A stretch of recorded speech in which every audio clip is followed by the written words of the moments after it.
हर महादेव कालहर दुखहर दारिधर कष्टहर हर हर महादेव घर घर महादेव हर हर महादेव घर घर महादेव। श्री शिवाय नमस्तुभ्यम श्री शिवाय नमस्तुभ्यम श्री शिवाय नमस्तुभ्यम श्री शिवाय नमस्तुभ्यम श्री शिवाय नमस्तुभ्यम।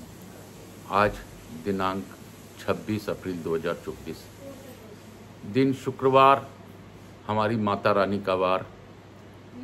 मैं प्रथम पूज्य देव गणपति गणेश जी महाराज को नमन करते हुए उनका आह्वान करता हूं, उनसे प्रार्थना करता हूं कि आवाज समझ देवी देवताओं को आने का मार्ग दें। मैं यहाँ के स्थान देवता, वास्तु देवता, ग्राम देवता, क्षेत्रपाल देवता, समस्त देवी देवताओं से प्रार्थना करता हूँ कि आप इस कथा स्थल पर पधार कर इस शिव महापुराण की अद्भुत कथा का श्रवण कर हमें आशीर्वाद प्रदान करें। मैं अपने कुलदेवी के सरस्वती माता तथा मेरे श्रोताओं के कुलदेवता कुलदेवी के सभी को आह्वान करता हूं और उनसे प्रार्थना करता हूं कि इस कथा स्थल पर पधार कर अपना आशीर्वाद प्रदान कर इस कथा का श्रवण करें। मैं अपने भोलेनाथ और पार्वती मैया से प्रार्थना करता हूं कि गौर बिंदोरा का रूप में आप आसन ग्रहण करें और इस कथा का श्रवण कर हमें आशीर्वाद प्रदान करें। मैं आकाश कुमार राजगढ़िया बंसल गुप्त उमाशंकर नारायणी देवी कांता राजगढ़िया का पुत्र सांवरिया बाबा आचार्य संगीत कृष्ण जी महाराज सांवरिया बाबा मेरे गुरु, उनको नमन करते हुए, प्रदीप जी मिश्रा जी को धन्यवाद देते हुए तथा बाबा भोलेनाथ से प्रार्थना करते हुए कि उनको स्वस्थ लाभ जल्दी से दें और हम लोगों को कथा के ओर आगे की ओर ले जाए।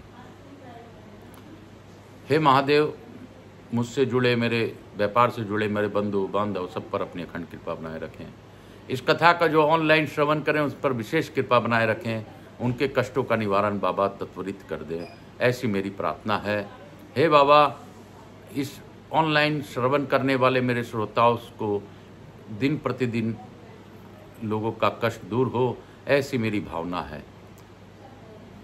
कालहर दुखहर दारिधर कष्टहर हर हर महादेव हर हर महादेव हर हर महादेव। हे बम बम भोला नाचो मेरा भोला, बम बम भोला हर हर महादेव हर हर महादेव। काशी काशी शिव काशी मोक्ष नगरी काशी की जय। गंगा गंगा शिव गंगा गंगा स्नानम अहम करिष्ये तत्पश्चात शिव महापुराण पढ़िष्ये। हर हर गंगे हर हर गंगे हर हर गंगे हर हर गंगे हर हर गंगे। गंगा गंगा गंगा गंगा गंगा शिव गंगा गंगा गंगा स्नानम अहम करिष्ये तत्पश्चात शिव महापुराण पढ़िष्ये। बोलो शंकर भगवान की जय, बोलो काशी विश्वनाथ की जय। शिव काशी काशी काशी शिव काशी मोक्ष नगरी काशी की जय। मोक्ष नगरी काशी की जय। मोक्ष नगरी काशी की जय। हर हर महादेव हर हर महादेव हर हर महादेव हर हर महादेव। काशी काशी शिव काशी मोक्ष नगरी काशी की जय। कल हम लोग 26वें अध्याय तक पढ़े थे वायव्य संहिता का। आज हम लोग 27वें अध्याय में प्रवेश करेंगे और इसके साथ ही हम लोग बाबा की अद्भुत कथा का श्रवण भावपूर्वक करेंगे। बोलो काशी काशी शिव काशी मोक्ष नगरी काशी की जय। मोक्ष नगरी काशी की जय। हर हर महादेव। ऋषियों ने पूछा, आपने अपने शरीर को दिव्य गौरवर्ण से युक्त बनाकर गिरजा कुमारी देवी पार्वती ने जब मंदराचल प्रदेश में प्रवेश किया तब वे अपने पति से किस प्रकार मिली? प्रवेश काल में उनका भवन द्वार पर रहने वाले गणेश्वर ने क्या किया तथा महादेव जी ने भी उन्हें देखकर उस समय उनके साथ कैसा बर्ताव किया? वायु देवता ने कहा, जिस प्रेम गर्भित रस के द्वारा अनुरागी पुरुषों के मन का हरण हो जाता है, उस परम रस का ठीक ठीक वर्णन करना असंभव है। द्वारपाल बड़ी उतावली से राह देखते थे, उनके साथ ही महादेव जी भी देवी के आगमन के लिए उत्सुक थे। जब वे भवन में प्रवेश करने लगी तब शंकित हो उन प्रेम जनित भावों से वे उनकी ओर देखने लगे। देवी भी उनकी ओर उन्हें भावों से देख रही थी। उस समय उस भवन में रहने वाले श्रेष्ठ पार्षदों ने देवी की वंदना की। फिर देवी ने विनय युक्त वाणी द्वारा भगवान त्रिलोचन को प्रणाम किया। वे प्रणाम करके अभी उठने भी नहीं पाई थी कि परमेश्वर ने उन्हें दोनों हाथों से पकड़कर बड़े आनंद के साथ हृदय से लगा लिया। उन्हें वे अपनी गोद में ही बिठाने के लिए तत्पर हुए, पर तब तक पार्वती पलंग पर बैठ गई। फिर उसके बाद शिव जी ने मधुर मुस्कान से समन्वित हुई देवी को बलपूर्वक पलंग से उठाकर अपने गोद में बिठा लिया। फिर मुस्कुराते हुए वे एकटक नेत्रों से उनके मुख चंद्र की सुधा का पान सा करने लगे। फिर उनसे बातचीत करने के लिए उन्होंने पहले अपने ओर से वार्ता आरंभ की। देवादिदेव महादेव जी बोले स्वांग सुंदरी प्रिय, क्या तुम्हारी वह मनोरथ दशा दूर हो गई जिसके रहते तुम्हारे क्रोध के कारण मुझे अनुनय विनय का कोई भी उपाय नहीं सूझता था। मेरे मन स्वेच्छा से भी नहीं, तुम्हारे काले वर्ण से नहीं अथवा अन्य किसी वर्ण से अपहृत नहीं हुआ, जैसा कि तुम्हारे स्वभाव से अपहृत है, जिसके कारण हे शुंभु मैं बहुत ही चिंतित हो गया था। जो भाव स्वेच्छा पूर्वक परस्पर अंगों के संयोग से उत्पन्न नहीं होते, ऐसे परम भाव पूर्वक रस को तुमने कैसे भुला दिया। अंग संयोग से उत्पन्न भाव तो चित्त में कालुष्य के हेतु बनते हैं। यदि साधारण लोगों की भांति हम दोनों में भी एक दूसरे के अप्रिय का कारण विद्यमान है, तब तो इस चराचर जगत का नाश हुआ ही है, समझना चाहिए। मैं अग्नि के मस्तक पर स्थित हूँ और तुम सोम के, हम दोनों में से ही यह अग्नि सोमात्मक जगत प्रतिष्ठित है। जगत के हित के लिए स्वेच्छा से शरीर धारण करके विचरने वाले हम दोनों के वियोग में यह जगत निराधार हो जाएगा। इसमें शास्त्र और युक्ति से निश्चित किया हुआ दूसरा हेतु भी है।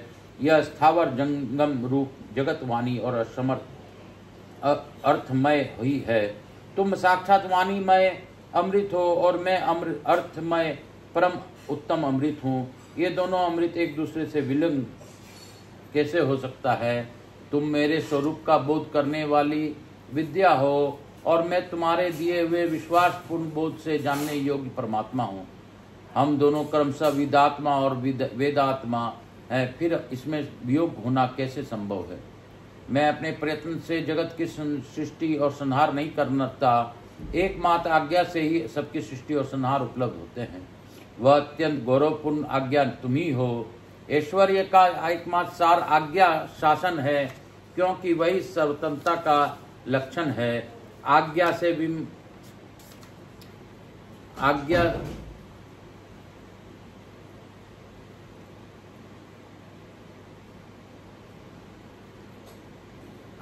वियुक्त होने पर मेरे ऐश्वर्य कैसे होगा।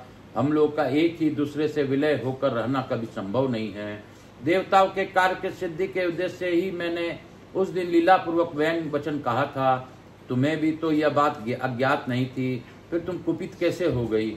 अतः यही कहना पड़ता है कि तुमने भी मुझ पर जो क्रोध किया था वह त्रिलोकी की रक्षा के लिए ही था, क्योंकि तुमने ऐसी कोई बात नहीं है जो जगत के प्राणियों का अनर्थ करने वाली हो।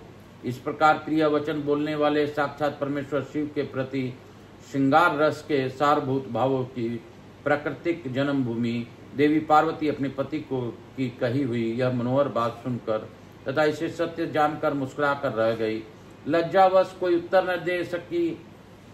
केवल कौशिकी के यश का वर्णन छोड़कर और कुछ नहीं उन्होंने कहा। देवी ने कौशिकी के विषय में जो कुछ कहा उसका वर्णन करता हूँ। देवी बोली, भगवान, मैंने जिस कौशिकी की सृष्टि की है उसे क्या आपने नहीं देखा है। वैसी कन्या न तो इस लोक में हुई और न होगी। योग कहकर देवी ने उसमें के विंध्य पर्वत पर निवास करने तथा सम्रांगन में शुंभ और निशुंभ का वध करके उन पर विजय पाने का प्रश्न सुनाकर उसके बल पराक्रम का वर्णन किया। साथ ही यह भी बताया कि वह उपासना करने वाली लोगों को सदा प्रत्यक्ष फल देती है तथा निरंतर लोगों को रक्षा करती रहती है। इस विषय में ब्रह्मा जी आपके आवश्यक